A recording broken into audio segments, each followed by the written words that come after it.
Messieurs, une déclaration des représentants des États-Unis d'Amérique. Quant au cours des événements humains, il devient nécessaire pour un peuple de dissoudre les liens politiques qui l'ont lié à un autre. Nous tenons ces vérités pour évidentes. Tous les hommes sont nés égaux et ont reçu de leur Créateur Certains droits inaliénables. Parmi ceux-ci, il y a celui à la vie, à la liberté et à la poursuite du bonheur. Pour garantir ces droits, les gouvernements sont institués parmi les hommes. Et que tous les liens politiques entre eux et l'État de Grande-Bretagne sont et doivent être totalement dissous. Et avec l'appui de ces déclarations, c'est l'un des grands paradoxes de l'histoire américaine. L'homme à la tête de la guerre d'indépendance a failli mourir en combattant pour ce même empire britannique 20 ans plus tôt.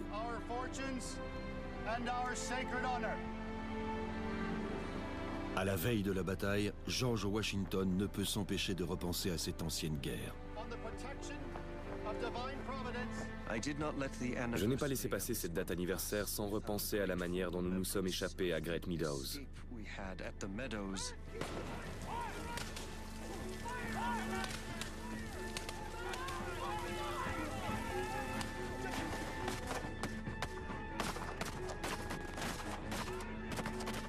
Et sur les rives de la rivière Monongahela.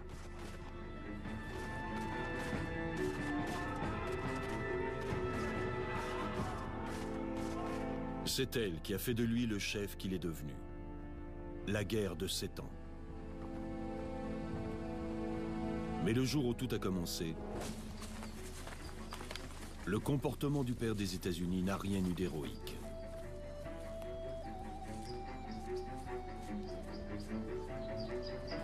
Il faut reconnaître que Washington n'a alors que 22 ans. Ambitieux et un peu naïf, il ne se rend pas compte qu'il est sur le point de devenir un pion sur un échiquier dont il ignore tout. Ils sont là. Washington a reçu l'ordre de chasser les Français de cette zone disputée de la frontière en employant si nécessaire la force. Il ignore que ces soldats français mènent une mission diplomatique.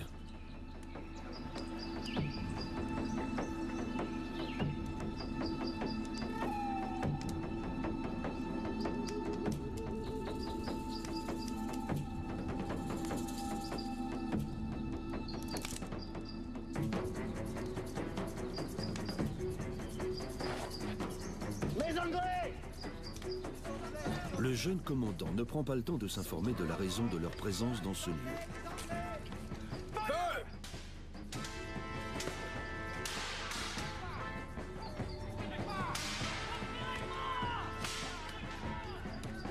George Washington découvre le goût de la bataille et il lui plaît.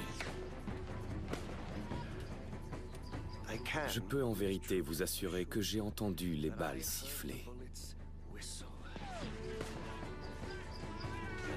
Et croyez-moi, il y avait quelque chose de plaisant dans ce bruit. Ne tirez pas! Ne tirez pas! Ne tirez pas! Ne tirez pas! Arrêtez! Arrêtez! Arrêtez! Arrêtez!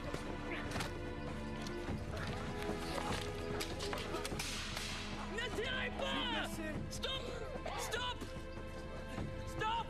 Leur retraite étant coupée par les Indiens alliés de Washington, les Français capitulent au bout de quelques minutes. Leur officier est blessé. C'est l'enseigne Joseph Coulon de Villiers de Jumonville. C'est un émissaire. Il porte une lettre de son commandant. Je ne parle pas le français. Les règles en vigueur à cette époque veulent que Washington soit responsable du sort du Français blessé. Mais il se rend vite compte qu'en pleine forêt, ce sont d'autres règles qui s'appliquent. Tu n'es pas encore mort, mon père.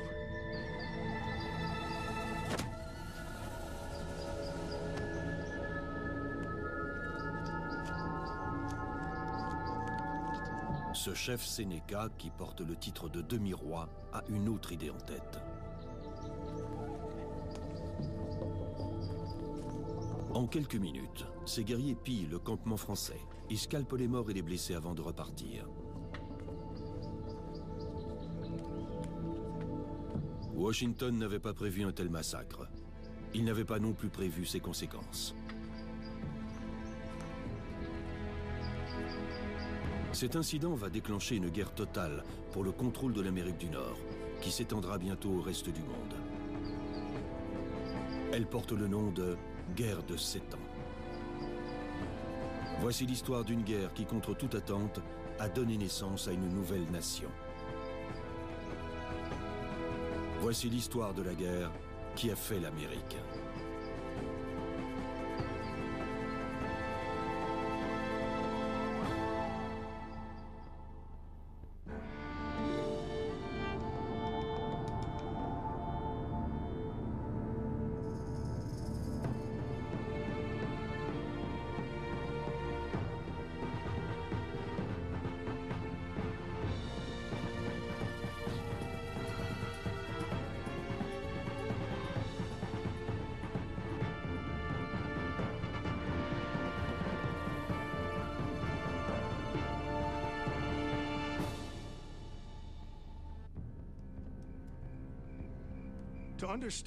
Pour comprendre comment le jeune George Washington a pu déclencher les événements d'une si grande portée, il faut remonter dans le temps, avant qu'il s'engage par erreur dans cette bataille, pour constater que toutes les conditions étaient déjà réunies pour cette guerre.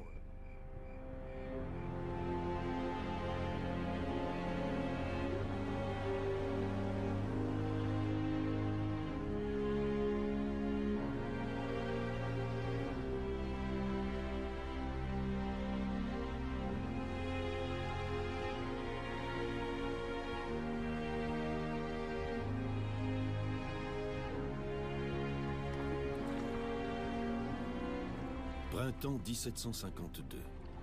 2 ans avant la bataille entre George Washington et les Français dans la forêt. Des spéculateurs de la Virginie natale de Washington arrivent en Pennsylvanie pour acheter des terres aux Indiens de la région. Ils cherchent à prendre pied dans l'un des secteurs les plus disputés d'Amérique du Nord.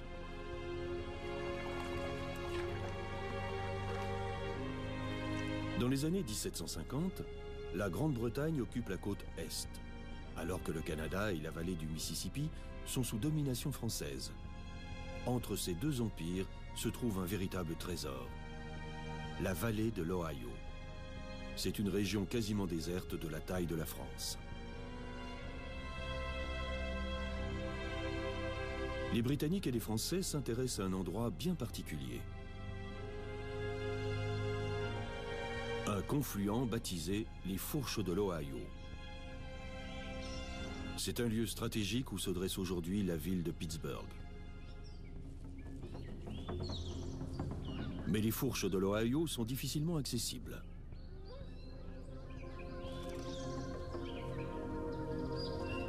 Les Indiens considèrent qu'elles leur appartiennent et ils ne sont pas disposés à les négocier.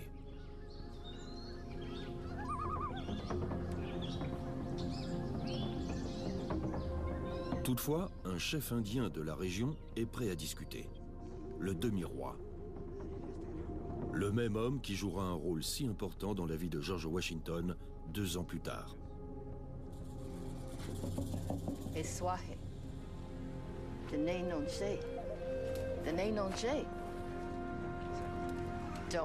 N'oubliez jamais que tout signe d'amitié à l'égard des Anglais ne pourra pas échapper aux Français. Mais les Français paraissent faibles. Et les commerçants anglais nous donnent des marchandises quand on leur apporte des pans. Dans la tradition indienne, il faut prendre conseil auprès des femmes âgées pour toutes les décisions importantes. Pour le demi-roi, les enjeux de cette négociation ne peuvent être plus élevés. La plupart des Indiens de la région sont favorables aux Français. Mais si les Britanniques lui offrent de généreuses marchandises à distribuer à son peuple, une alliance avec eux pourrait le placer en position de force. C'est un pari risqué, mais le demi-roi n'a pas vraiment le choix. Son peuple a été chassé de ses terres à l'est par les guerres tribales et les colons européens. Ses rangs ont été décimés par les maladies. À présent, 3000 d'entre eux se sont installés dans la vallée de l'Ohio.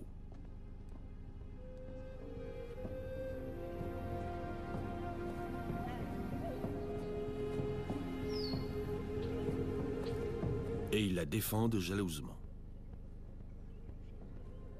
Mais avec les Français qui empiètent sur leur territoire depuis le nord et les Anglais depuis l'est, le demi-roi sait qu'il devra se résoudre à accepter un compromis.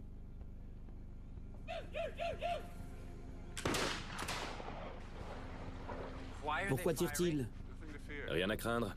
Il nous souhaite la bienvenue.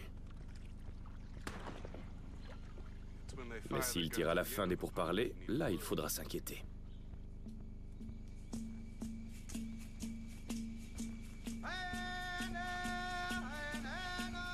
Les pourparlers entre les Indiens et les Européens sont fréquents sur la frontière. Et les règles sont bien établies. Les marchandises offertes permettent de faciliter les échanges. Les Virginiens ont amené une petite fortune. Ces objets sont plus que des cadeaux. La survie des Indiens en dépend.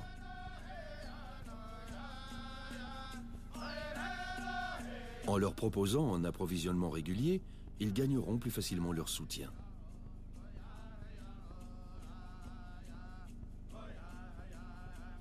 Et puis, il y a le wampum, un élément essentiel lors de tout pourparler. Ce sont des ceintures tissées portant un message codé de guerre, de paix ou d'amitié. Sans la cérémonie d'échange du wampum, aucune négociation n'est achevée.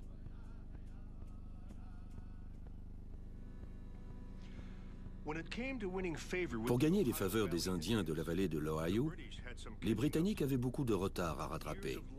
Après des vols de terre à répétition, les peuples indigènes se méfiaient des Britanniques. Les Français, en revanche, commerçaient avec les nations indiennes et se battaient aux côtés de leurs guerriers depuis plus d'un siècle. Pour ces marchands virginiens, les pourparlers ne se limitaient donc pas à l'achat de la terre. Ils devaient avant tout gagner leur confiance.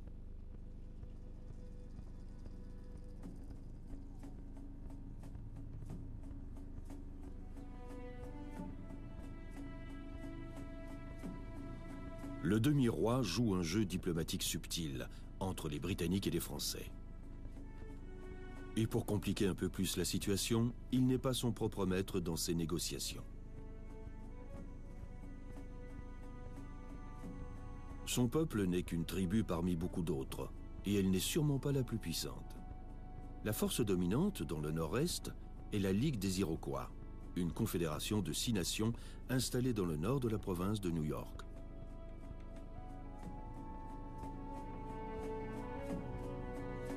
Les Iroquois revendiquent la souveraineté sur la vallée de l'Ohio et sur tous les Indiens qui y vivent. Techniquement, ils n'ont pas autorisé le demi-roi à conclure un accord avec les Britanniques. Par conséquent, s'il décide de s'engager, il affirmera son indépendance vis-à-vis de la Ligue des Iroquois. En fait, il porte le titre de demi-roi parce qu'il jouit d'une autorité limitée. Mais s'il obtient un bon accord avec les Britanniques, il jouera peut-être à l'avenir un rôle déterminant. Mes frères, soyez assurés que le roi, notre père, en achetant vos terres, n'a jamais... Pourquoi ça dure aussi longtemps? C'est comme ça avec les Indiens. Il y aura beaucoup de discours et d'échanges de cadeaux avant de passer au vrai sujet. Je vous prie d'accepter cette ceinture comme un symbole de l'union de nos deux peuples. Les pourparlers durent plus d'une semaine. Finalement, le demi-roi accorde aux Virginiens le droit de construire un petit comptoir commercial aux Fourches. Face à ces deux empires conquérants, le demi-roi choisit ce qui lui semble être la moins mauvaise des deux solutions.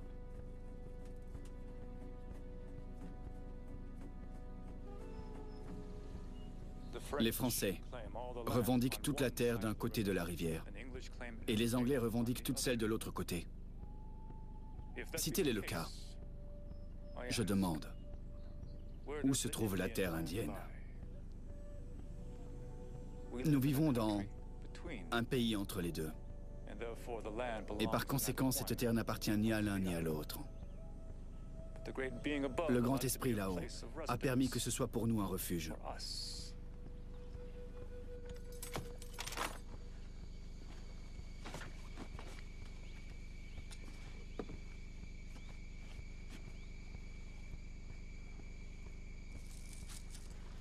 Philippe,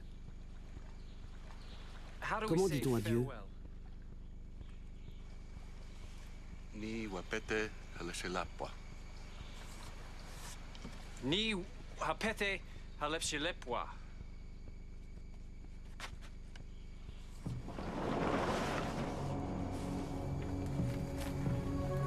À l'issue des pourparlers, les Virginiens ont obtenu le soutien du demi-roi. Il sera du côté des Anglais contre les Français. Et il les a autorisés à revenir l'année suivante pour construire leur comptoir aux fourches de l'Ohio. Cependant, cette autorisation ne prendra pas effet avant plusieurs années. Et une chose est sûre, les Français ne renonceront pas à ce point stratégique sans combattre.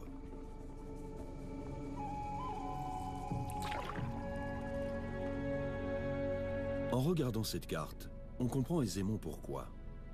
Les Français contrôlent déjà le Canada et la région des Grands Lacs. En réalisant un chapelet de comptoirs à travers la vallée de l'Ohio, ils pourraient faire la jonction entre leur fort du Canada et leur colonie de Louisiane et contenir les Britanniques sur la côte Est. Un mémorandum du marquis de la Galissonnière, le gouverneur de la Nouvelle-France, incite à prendre des mesures. Si les progrès rapides des colonies anglaises n'est pas arrêté. Si la progression rapide des colonies anglaises n'est pas stoppée, elles constitueront bientôt une force considérable sur le continent de l'Amérique. Et si cela se produit, avertit le marquis, toutes les autres colonies françaises tomberont également entre les mains des Britanniques. La Galissonnière était un visionnaire. Il a compris que la lutte pour l'Amérique du Nord aurait des répercussions dans le monde entier. En cas de défaite, la France serait également affaiblie en Europe. Pour la Grande-Bretagne, les enjeux étaient tout aussi importants. Si elle permettait à la France de dominer la vallée de l'Ohio, les colonies britanniques ne pourraient jamais s'étendre vers l'ouest. Les autorités britanniques envoient une expédition pour ordonner aux Français de se retirer de la vallée de l'Ohio. L'homme choisi pour la commander, un jeune Virginien de 21 ans, George Washington.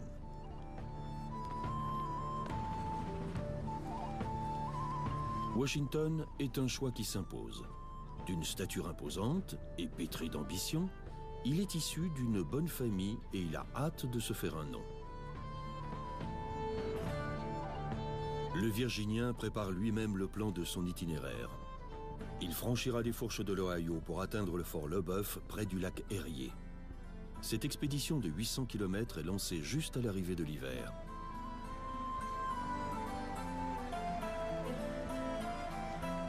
En chemin, Washington fait une halte dans un campement français.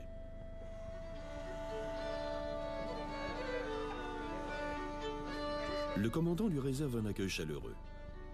Mais le Français lui fait parfaitement comprendre qu'ils ne céderont jamais à son ultimatum.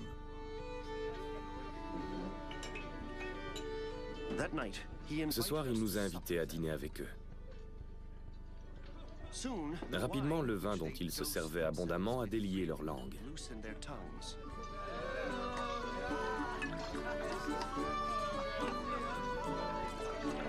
Avec beaucoup de délicatesse, l'officier lui explique pourquoi les Français tiennent tant à cette région. Ils nous ont dit que leur véritable dessein était de prendre possession de l'Ohio et qu'avec l'aide de Dieu, ils y parviendraient. Selon lui, même si les Anglais envoyaient 2 hommes contre un seul, il savait que nous étions trop lents à réagir pour s'opposer à eux.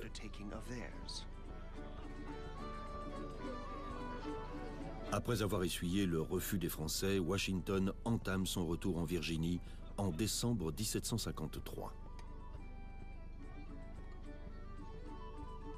Son rapport sur cette mission est transmis à Londres. Là-bas, le roi George II entend parler du jeune Virginien qui, malgré tous ses efforts, a échoué à convaincre les Français de quitter la vallée de l'Ohio.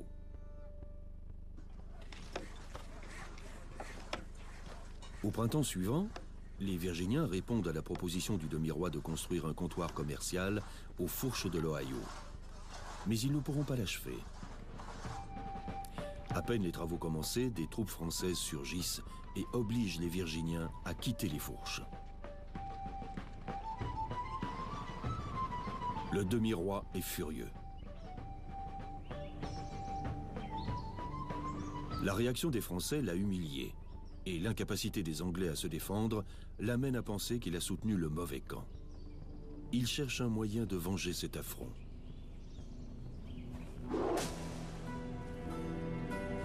C'est le jeune George Washington qui, sans le savoir, va lui en offrir l'occasion, lors de l'attaque du campement de Villiers de Jumonville.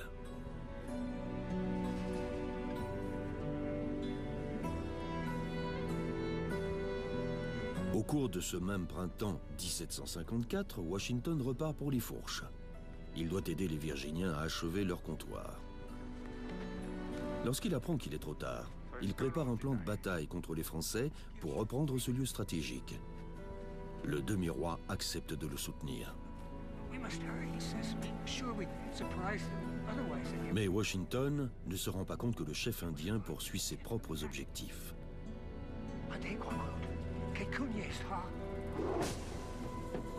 Si le demi-roi orchestre une confrontation entre les Britanniques et les Français, cela renforcera son pouvoir dans la région.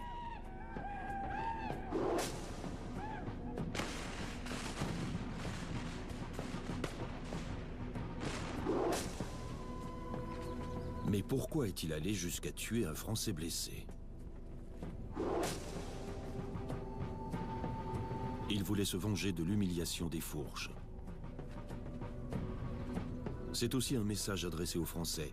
Allez-vous-en. D'autre part, il sait que ce meurtre sera attribué à George Washington, pas à lui. Tu n'es pas encore mort, mon père.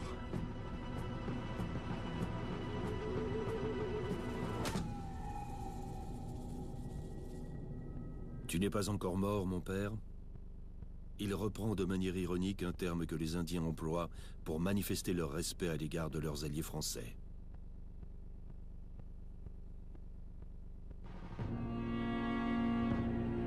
Ce raid de Washington ne suffit pas à déclencher une guerre. Mais après ce meurtre de sang-froid de leur officier, les Français se doivent de réagir.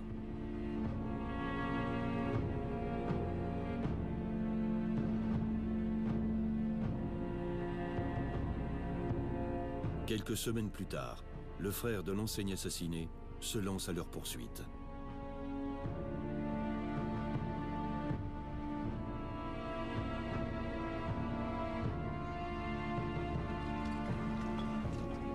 Entre-temps, Washington s'est installé avec ses hommes dans une grande prairie. Ils ont construit une palissade qu'ils baptisent par dérision Fort Necessity.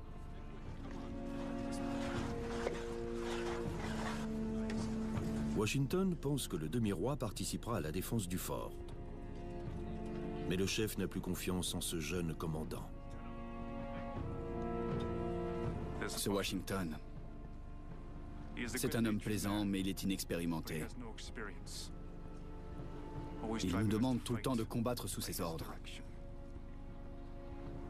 Maintenant, il veut qu'on se batte avec lui contre les Français. Dans cette chose, au milieu de la prairie. Le seul allié indien de Washington s'en va. On n'a pas le choix. On prendra position ici. Les Français n'ont pas ce type de problème avec leurs alliés indiens. Ils sont accompagnés par 100 guerriers Shawnee, Mingo et Delaware.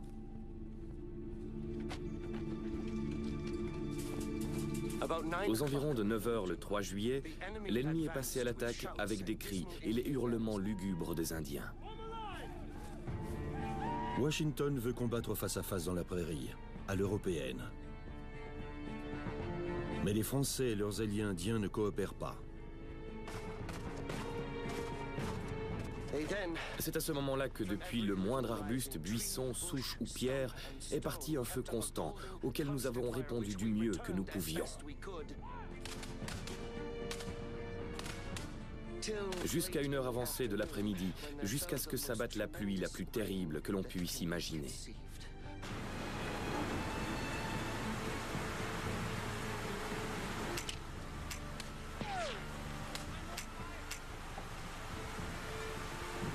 Elle a rempli nos tranchées et n'a pas seulement mis nos munitions et nos platines à silex hors d'usage, mais aussi détruit nos rares provisions.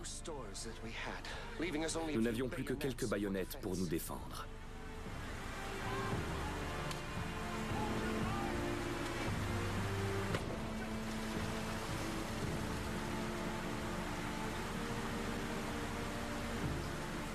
À la tombée de la nuit, la situation est désespérée.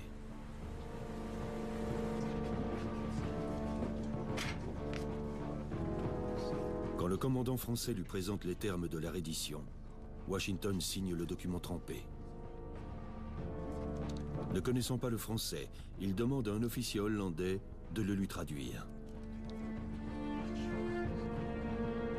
Le frère de Jumonville savoure sa vengeance.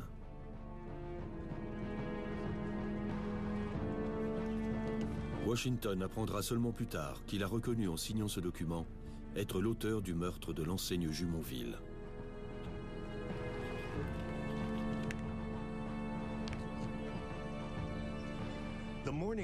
Le lendemain matin, après la bataille, les vainqueurs autorisent Washington à repartir en Virginie avec ses troupes blessées et déguenillées. La nouvelle de sa défaite se répand rapidement. Ce n'est pas le genre de réputation que le jeune Washington espérait. La date, curieusement, est le 4 juillet 1754.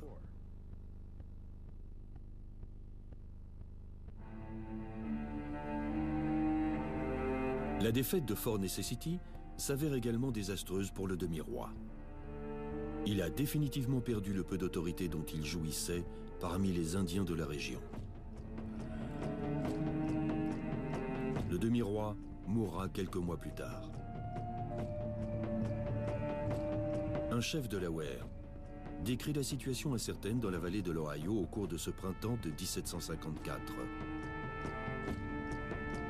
Les choses semblent prendre une autre tournure et un grand vent se lève.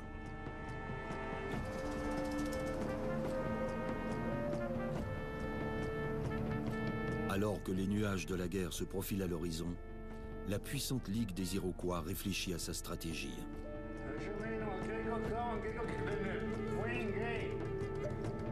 S'ils prennent parti dans cette guerre de blancs, ils seront sûrement amenés à se battre contre d'autres Indiens. Mais s'ils restent neutres, la France ou la Grande-Bretagne risquent de prendre possession de la vallée de l'Ohio.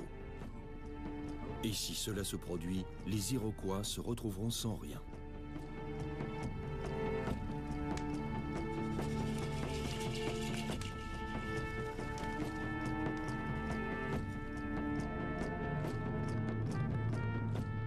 Durant plus d'un siècle, les Indiens du Nord-Est ont joué un jeu habile entre la France et la Grande-Bretagne. Mais les ambitions des Européens menacent à présent de les submerger.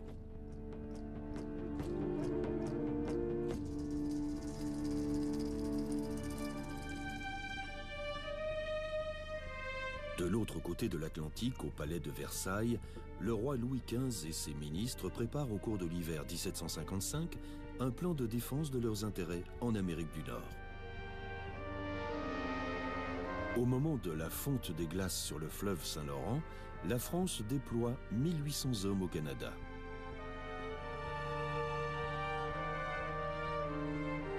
À Whitehall, le roi George II et ses ministres sont encore plus rapides. 1000 soldats britanniques appareillent pour la Virginie au début du printemps 1755.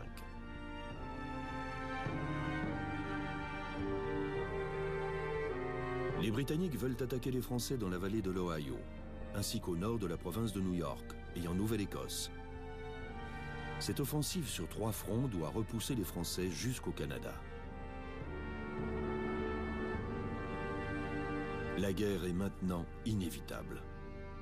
Pour commencer, les troupes que j'ai l'honneur de commander prendront le fort Duquesne et ainsi chasseront les Français des fourches de l'Ohio. Ensuite, c'est une stratégie audacieuse qui correspond bien au commandant en chef envoyé par Londres pour la mettre en œuvre. Mais le général Edward Braddock, qui est habile en politique, a peu d'expérience du champ de bataille. Dès que cet important comptoir sera sécurisé, nous marcherons vers le Niagara, si la saison le permet. Je pense que ce sera le cas. Ce fort Duquesne ne devrait pas me retenir plus de 3 ou 4 jours. Le fort Duquesne, le premier objectif de Braddock, est tenu par les Français et leurs alliés indiens. Il occupe une place stratégique sur les fourches, car il permet de contrôler les mouvements à travers la vallée de l'Ohio. S'en emparer est une idée audacieuse.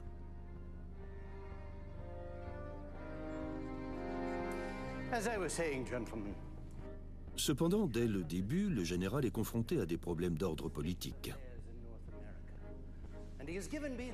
Braddock attend que les colonies participent financièrement à cette campagne militaire. Mais les gouverneurs des colonies lui répondent qu'ils auraient préféré être consultés plutôt que de recevoir un ordre. Messieurs, vous ne pouvez pas me dire que vous n'avez pas le pouvoir de faire plier ces assemblées à la volonté du roi. La question est urgente. Il n'y a pas de temps à perdre. Je n'ai pas besoin de rappeler à chacun d'entre vous que cette expédition est une entreprise coûteuse. Je n'ai pas de mots assez forts pour exprimer mon indignation à l'égard des provinces de Pennsylvanie et du Maryland, qui refusent d'y contribuer. Pour ce qui est des Indiens, ces sauvages sont peut-être un redoutable ennemi pour une vulgaire milice américaine, mais ils ne pourront jamais impressionner des troupes disciplinées.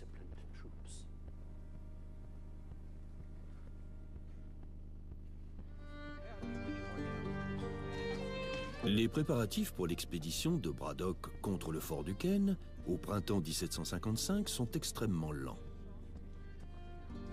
L'armée attend à Fort Cumberland, dans le Maryland. Comme dans toutes les armées de l'époque, les femmes qui suivent les troupes font presque officiellement partie de l'armée. Près de 200 femmes travaillent comme blanchiseuses, cuisinières et infirmières. Ce lavage n'en finit jamais.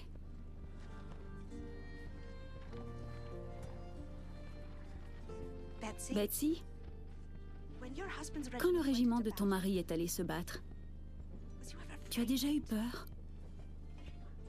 Pour toi-même, je veux dire. Et si l'ennemi arrivait par l'arrière?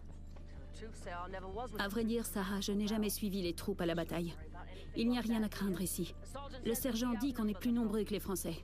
Et pour les Indiens, tout le monde sait qu'ils sont incapables de battre nos soldats. Le sergent dit que le général Braddock ne veut même pas que ces sauvages se battent avec nous. Voilà ce qu'il pense d'eux. Ne me parle pas de ce général Braddock. T'as entendu la nouvelle, Betsy? Il a ordonné que toutes les femmes aillent avec l'armée se faire examiner par des médecins pour savoir si on est assez propre pour aller au combat. Quelle insulte! Je suis une femme mariée, pas une putain. Il ferait mieux de s'occuper des hommes.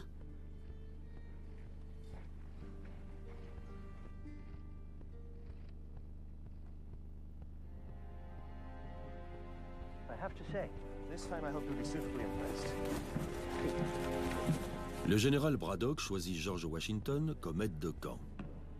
Même si ce n'est pas une nomination officielle, Washington est heureux de servir aux côtés du soldat britannique le plus gradé du continent. Ces hommes paraissent en effet très en forme. Le général exige qu'ils effectuent quotidiennement des maniements d'armes pour maintenir un haut niveau de discipline. Chargez à la baïonnette! Reposez!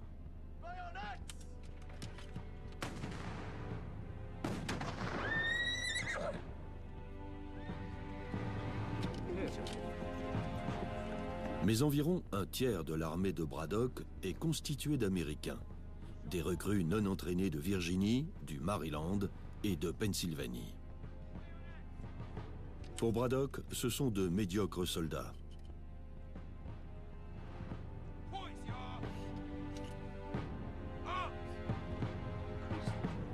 Il n'y a pas que ces exercices qui soient étrangers aux Américains.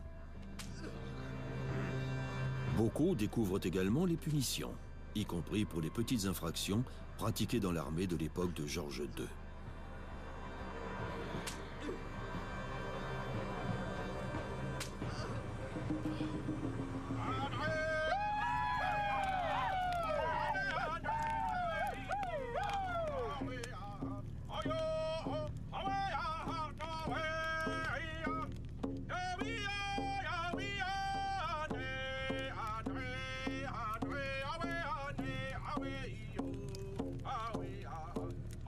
La nuit, les Indiens qui vivent à proximité du fort viennent distraire les Britanniques et les Américains.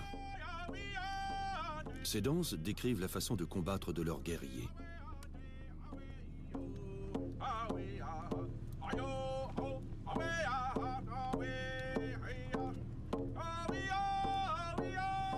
Les soldats savent maintenant à quoi ressemble leur célèbre danse de la guerre.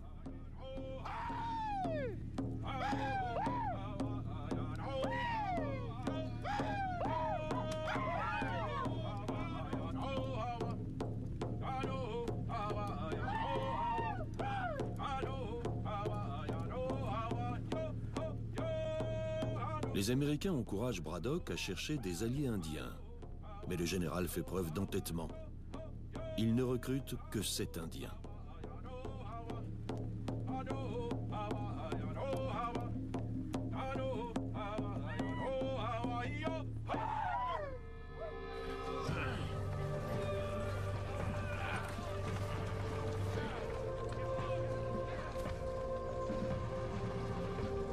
En juin 1755, l'expédition de Braddock se met enfin en route.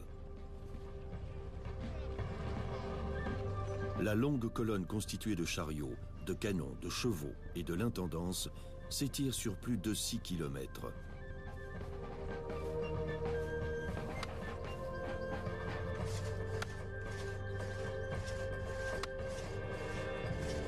« 300 bûcherons ouvrent le passage.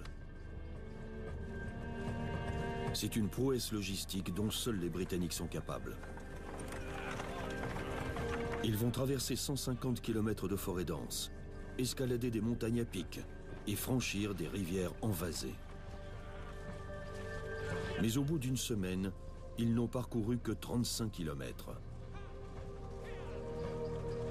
Frustré par cette lenteur, Braddock décide de scinder son armée et de partir en avant avec un contingent de 1400 hommes.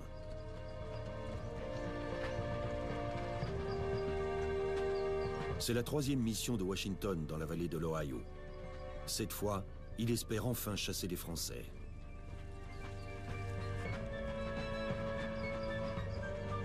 Le corps principal de l'armée échappe à toute attaque directe.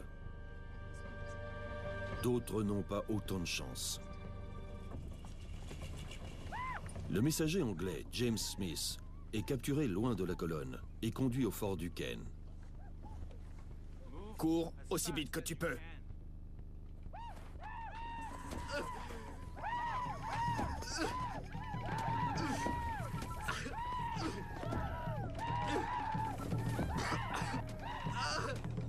Les Indiens pratiquent le passage par les baguettes sur tous leurs prisonniers. Smith est ensuite confié aux Français. Mais il ne perd pas espoir de voir les Anglais arriver un jour au camp.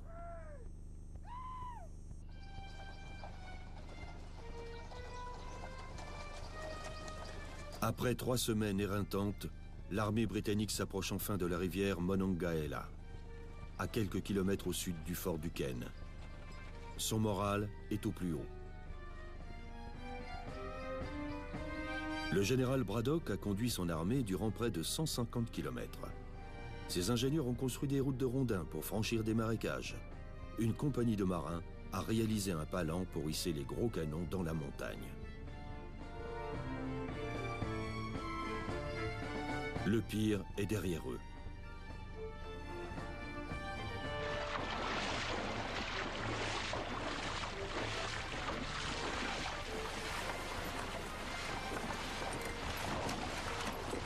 Une fois qu'ils atteindront le fort, plus rien ne pourra les arrêter.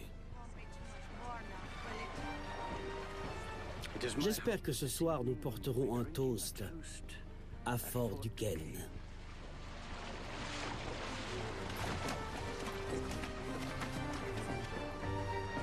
Braddock a réussi à acheminer une armée moderne et toute son artillerie dans un environnement particulièrement hostile.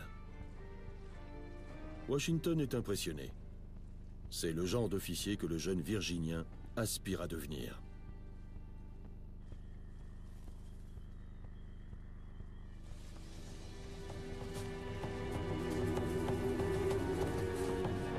Les éclaireurs indiens qui travaillent pour les Français surveillent cependant de très près leur approche.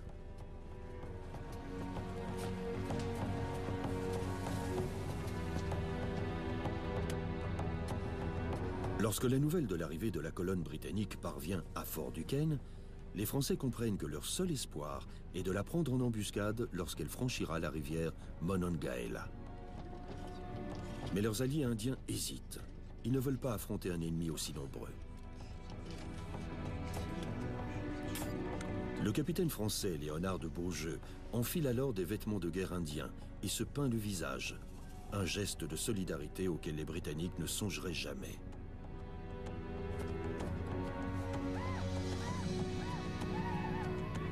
Les Indiens acceptent de participer à la bataille.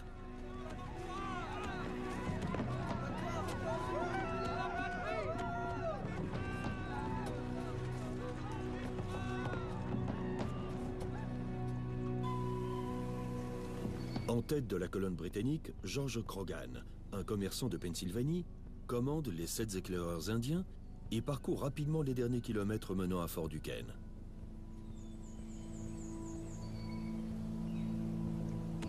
L'armée du capitaine Beaujeu, constituée d'environ 900 Indiens, Canadiens et de troupes françaises régulières, se dirige au même moment vers la colonne de Braddock, dans l'espoir de la surprendre à la rivière.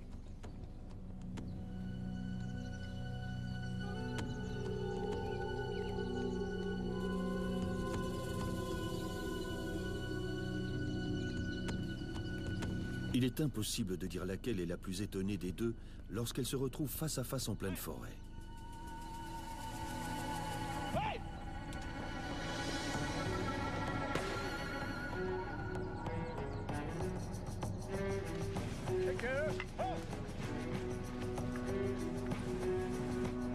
Les grenadiers britanniques d'élite montent à l'assaut.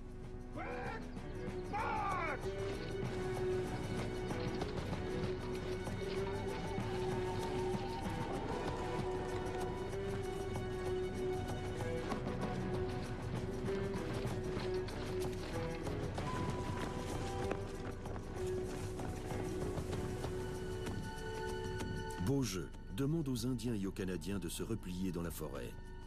Il va combattre à la manière indienne. Au départ, la discipline des Britanniques semble faire la différence. Ces salves sont en effet redoutables.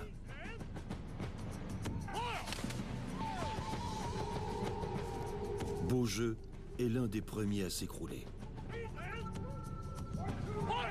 Mais lorsque les Indiens et les Canadiens atteignent les collines qui surplombent les Britanniques, tout change.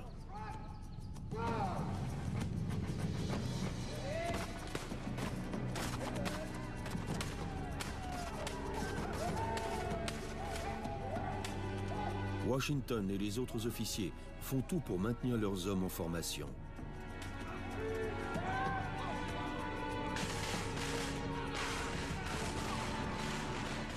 Les troupes régulières françaises sont déployées devant la colonne britannique et bloquent toute avancée.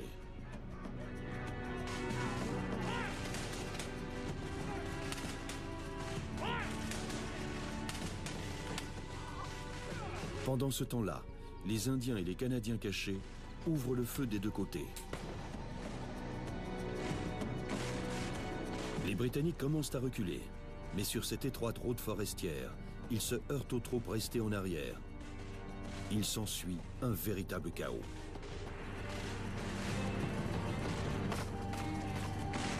Ces groupes isolés de tuniques rouges deviennent des cibles pathétiques.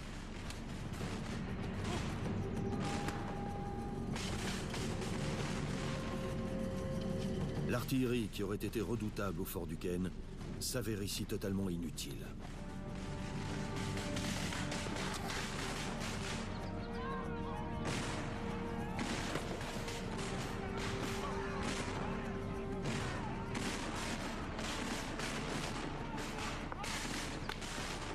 Revenez par là!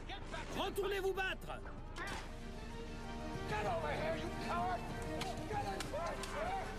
Tenez vos lignes!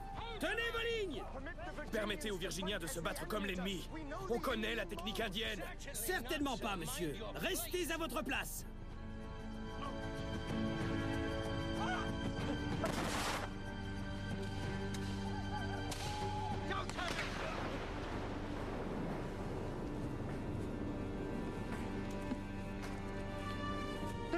Le général a été touché!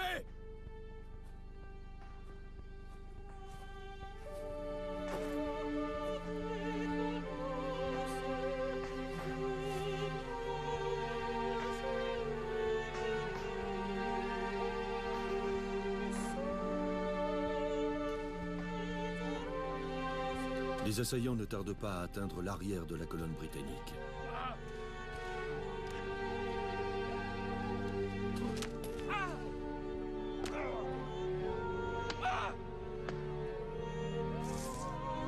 Sur les 54 femmes qui ont suivi l'armée de Braddock ce jour-là, seules 4 en auraient réchappé.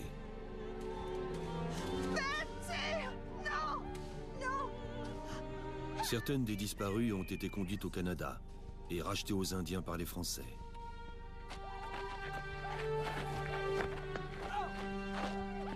Après 3 effroyables heures, c'est terminé. Les Français et les Indiens ne comptent que 21 morts, alors que 1000 soldats britanniques et des milices coloniales ont été tués ou blessés. Washington a eu plusieurs chevaux tués sous lui, mais il est indemne. Dans la plus grande confusion, les vestiges de l'armée de Braddock battent piteusement en retraite. Les scènes choquantes que j'ai vues durant la marche de cette nuit ne peuvent être décrites. Les morts, les mourants, les blessés, les gémissements, les lamentations, les cris des blessés réclamant de l'aide le long de la route. Tout cela suffirait à percer un cœur inflexible. La sottise et la conséquence d'opposer des unités compactes contre des Indiens constamment mobiles dans la forêt, ce que nous avions d'une certaine façon prévu et qui s'est totalement vérifié.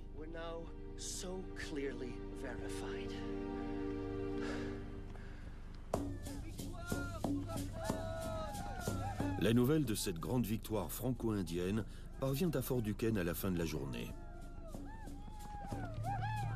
Le prisonnier britannique James Smith raconte le retour des guerriers. Au coucher du soleil, j'ai vu un petit groupe arriver avec une dizaine de prisonniers. Je suis resté sur le rempart du fort jusqu'à ce qu'ils commencent à brûler un de ces hommes. Ils l'ont attaché à un pieu et n'ont pas cessé de le torturer avec des tisons.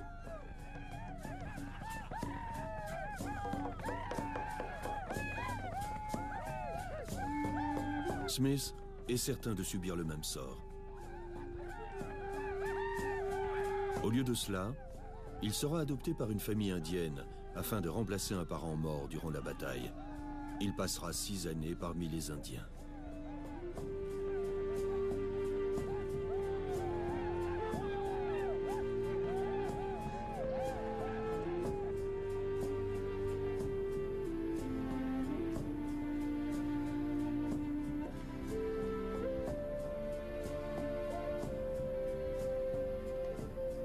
Les Français savent qu'ils doivent cette victoire à leurs alliés indigènes.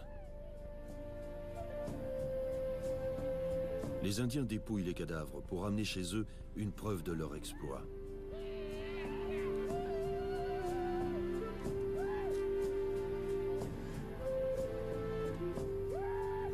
En Europe, les vainqueurs auraient peut-être poursuivi les Britanniques en fuite pour les anéantir. Mais ici, en Amérique du Nord, les Indiens ont d'autres objectifs. Ils ne se battent pas pour renforcer un empire. Ils essaient simplement de chasser les envahisseurs de leurs terres. Mais pour l'instant, la bataille est terminée.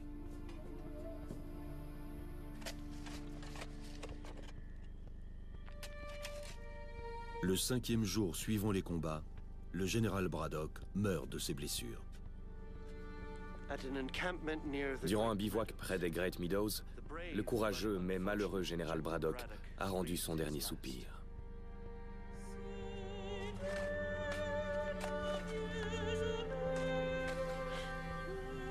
Il a été enterré avec les honneurs de la guerre. Et c'est à moi qu'on a confié la tâche de superviser son inhumation.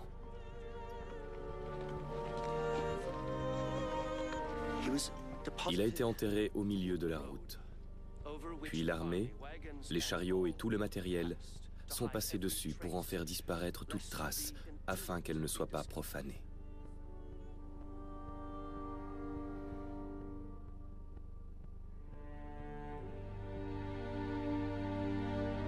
Toute sa vie, George Washington admirera le courage de Braddock sur le champ de bataille. Le pistolet à canon en laiton et l'écharpe ensanglantée du général occuperont une place d'honneur à Mount Vernon.